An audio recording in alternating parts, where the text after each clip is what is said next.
to the mysteries we will examine. 400 years ago, a renowned French doctor decided to put in writing strange visions that he summoned up by occult means. He believed they foretold the future, and they have become known as the prophecies of Nostradamus. Many people have trusted them completely, and even planned their lives around them. Adolf Hitler was one. The words of Nostradamus, although written 4 centuries earlier, seemed to describe Hitler uncannily. In the court of Henry II and Catherine de' Medici, Nostradamus was believed. Were they all deluded? Or was there some mystic formula which Nostradamus used to foresee events yet to happen?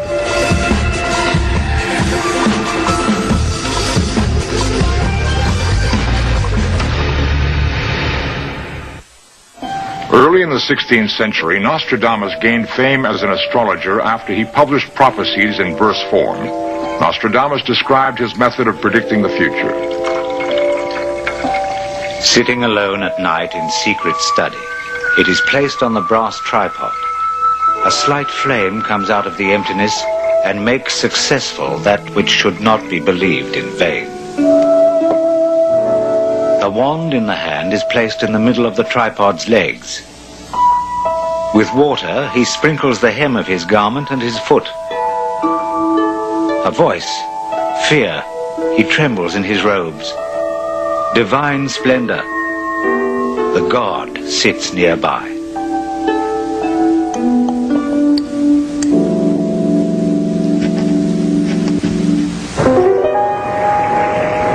Since the beginning of history, advice has been sought from prophets who foretold disasters yet to come. Mankind's belief in free will and control of our own destiny sits uneasily with a suspicion that catastrophes, natural and man-made, are in some way preordained.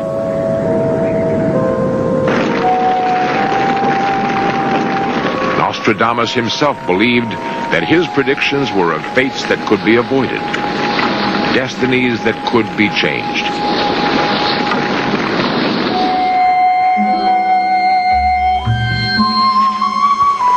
He never doubted that he was genuinely seeing the future.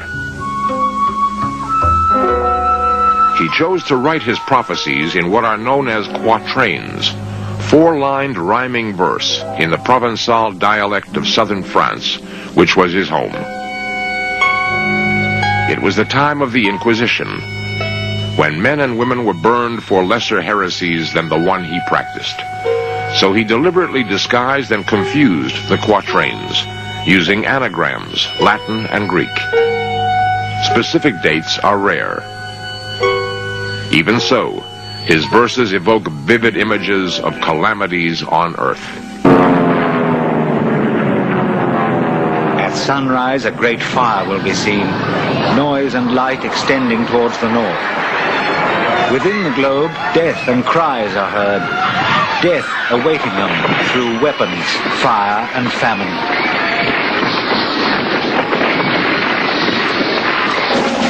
The greatest army on the march put to flight will scarcely be pursued further.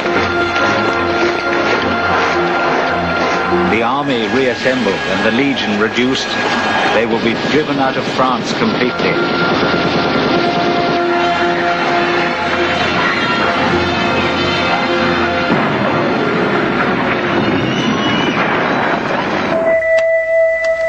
He organized his quatrains in groups of 100 called centuries. Nearly 1,000 predictions have come down to us. His fame spread with extraordinary speed after publication of the first volume in 1555. At the court of Henry II and Catherine de' Medici, they were read avidly. One was of particular interest because it was thought to predict the manner of the king's death. The young lion will overcome the older one in a field of combat in a single fight. He will pierce his eyes in their golden cage. 2 wounds in one, Then he dies a cruel death. An Italian prophet had already warned Henry II that both the beginning and end of his reign would be marked by a duel. The first duel had been fought without injury, and now it was thought that the king's jousting days were over. But the occasion of a double royal wedding of his sister and his daughter to foreign nobility proved too much of a temptation.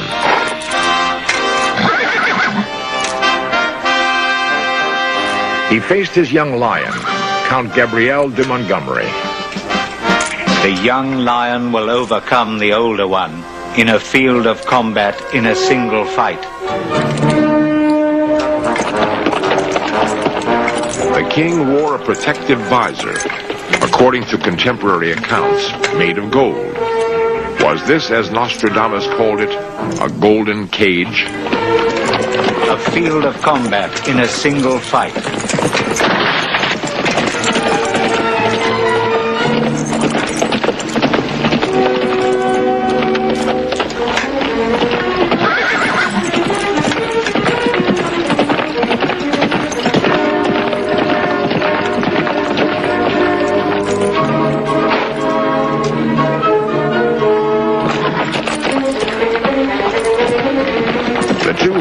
Raced towards each other. Montgomery, too late, tried to withdraw his lance. The lance splintered, fragments driving up under the protective gold visor. Henry II took 10 agonizing days to die from septicemia. It seemed such a striking confirmation of Nostradamus' prediction that Catherine de' Medici made him médecin du roi, a doctor and soothsayer by royal appointment. For the rest of his life, he was famed throughout Europe, and after his death in 1566, people began to interpret lines from his quatrains as referring to their own time. Erica Cheatham, a scholar of medieval French who has made a special study of Nostradamus, finds some of these supposed prophecies significant. One of the things I find most convincing about Nostradamus, and personally made me really interested in following him through, was the fact he gave specific dates that occurred after his death. He writes that in 1666 the city of London should be destroyed by fire. He gives the date of the death of King Charles I, 1649. The Parliament should put the King of London to death. Louis Pasteur, the great biologist, he not only gives his name, but in the same verse he gives the founding of the Institute, 1895. London burnt by fire in 3 times 20 plus 6. The Great Fire of London happened in 1666.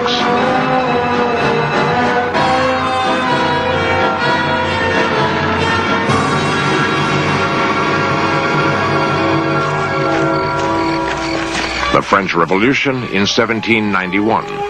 By night he will come through the forest, 2 partners, in a roundabout way. The Queen, the White Stone. The Monk King, dressed in grey at Varennes.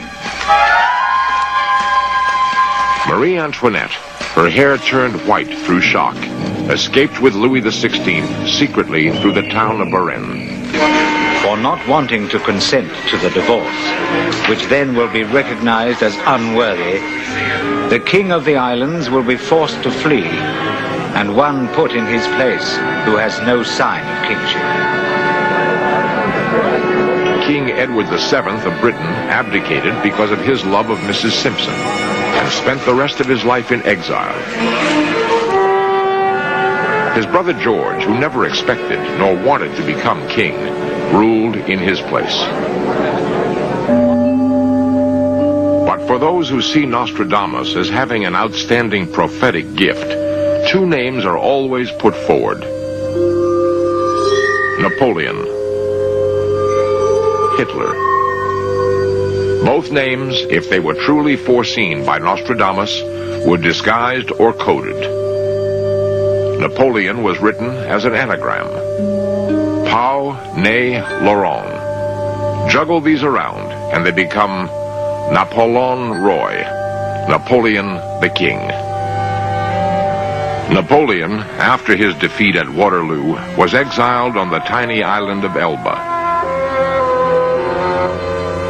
After his escape and his victorious 100 days, a new empire began to grow for him. Stained with murder and enormous adulteries, the great enemy of all mankind, he will be worse than his ancestors, uncles and fathers, in steel, fire and water, bloody and inhuman.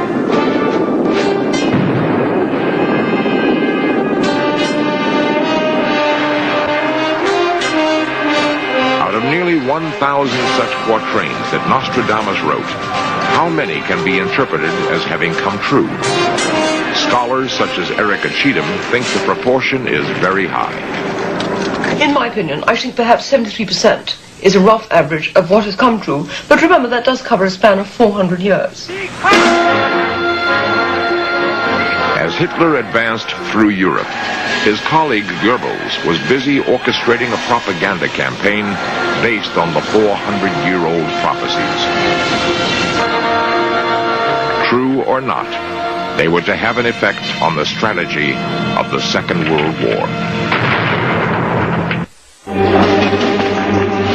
It was Frau Goebbels, wife of the Nazi propaganda minister, who first alerted Hitler to the strangely accurate way that Nostradamus seemed to describe events leading to the war in Europe. Ellick Howe, a former British intelligence agent, detailed to assess the influence of Nostradamus on Hitler, explains what happened. Around the 20th of November, 1940, once Goebbels was actually sleeping at home with his wife. She was reading a book about ancient prophecies, and she was so excited about what she read about a particular prophecy which had been attributed to Nostradamus that she woke her husband up and said, Joseph, you must listen to this. There's this prophecy that there'd be a war in Poland in 1939 and it would be the end of the British Empire.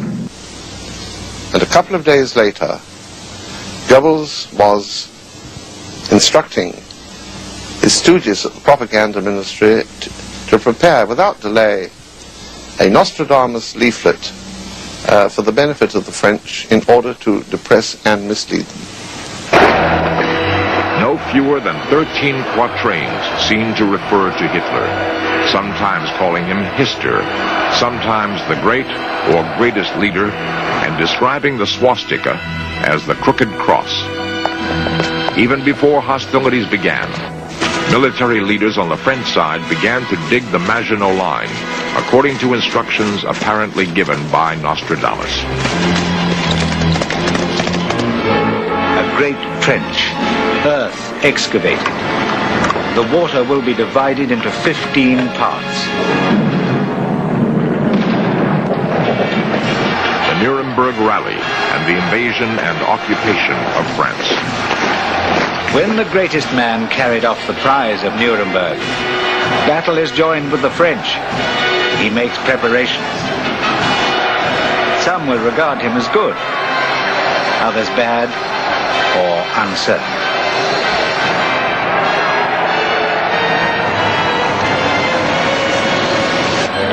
Italy and the pact with Mussolini. Not far from Venice, the two greatest ones of Asia and Africa will be said to come from the Rhine and Hitler.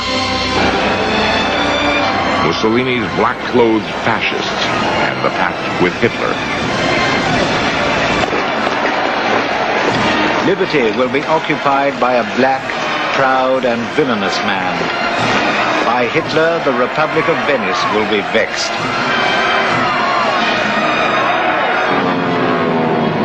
Aerial warfare and the Battle of Britain. He will use thunderbolts, so many in such an array. The machine of flying fire will come.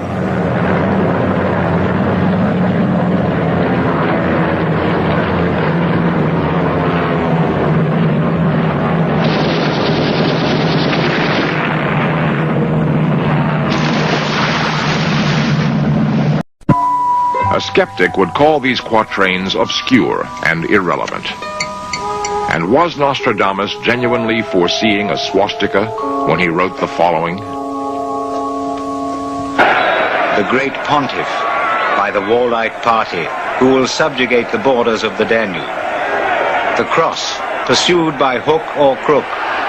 Captives, gold, jewels, more than 100,000 rubies. And are even the references by name to Napoleon and Hitler as accurate as they first appear? The Author John Sladek does not think so. There are hundreds of Napoleon quatrains in the prophecies, mainly because I think the 19th century French scholars kept going over and over Nostradamus and digging out anything that could be anything to do with Napoleon. But the one I noticed particularly is supposed to have an anagram of Napoleon, which is P-A-U-N-A-Y-L-O-R-O-N. If anybody can make Napoleon out of this, they're a pretty good mystic themselves. In fact, it could be an anagram of just about anything. It could be an anagram of your pal Anon. There are a number of predictions which refer to something or someone called Hister, H-I-S-T-E-R. And this is usually taken by the Nostradamus believers as Hitler.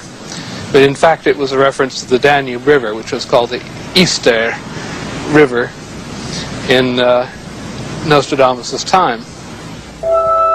It is said in defense of Nostradamus that he made his prophecies deliberately obscure in order to escape the charges of heresy and witchcraft.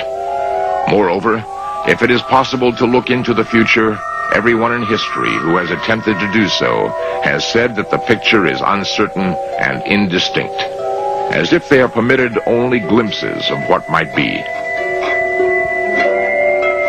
Self-fulfilling prophecy. Ron Warmoth, modern psychic, often consulted by the business community, explains foretelling the future. And the true psychic part, or precognitive part, which is being able to sort of see around the bend in the river, as Einstein put it, is relatively rare, in that sense where it's completely without any sort of an input.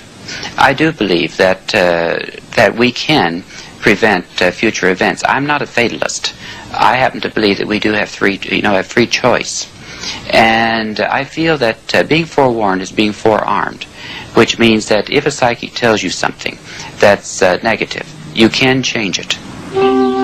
If the Nostradamus predictions come true in our lifetime, might they help to establish his authenticity? They speak of actions begun by a man in France leading to a crisis in Persia, the land now called Iran.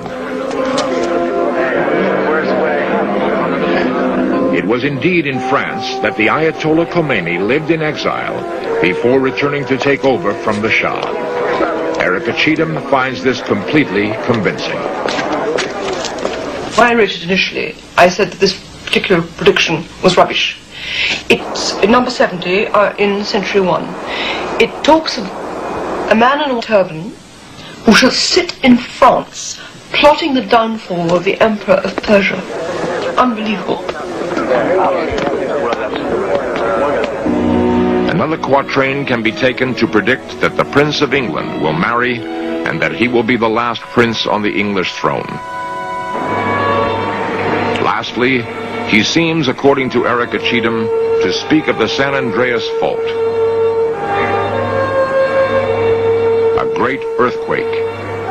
He gives an astrological date, the sun in 20 degrees of Taurus, which means May the 10th.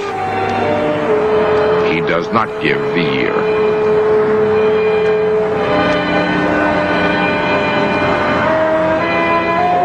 The overthrow of Ayatollah Khomeini, the last king of England, the eruption of the San Andreas earthquake on May the 10th.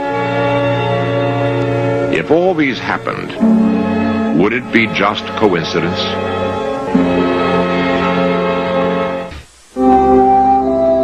One striking aspect of the prophecies of Nostradamus is that where they seem to mean something, they have often been unfulfilled.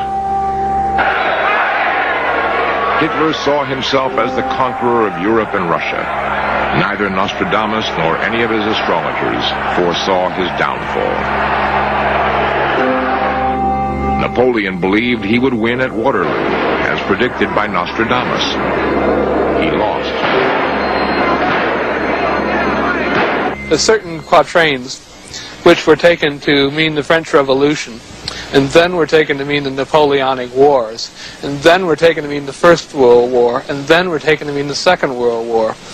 So I don't suppose anything that's that vague really is of any value at all as far as predictive power. So far, a lot of the things he said have come true, or there has been accuracy there, because I believe he did predict the Second World War. He's predicted also to do with the massacre of the Jewish race. He also predicted a great deal to do with Hitler. He also predicted a lot of our problems we have with Russia, and many different things, and he has been very accurate. I mean, I think it has to speak for itself. In the end, perhaps most prophecies mean just what the listener intends them to mean. Possibly those rare, true glimpses of the future that some people seem to have are half coincidence and half foresight. Perhaps they owe as much to self-fulfillment as to the supernatural.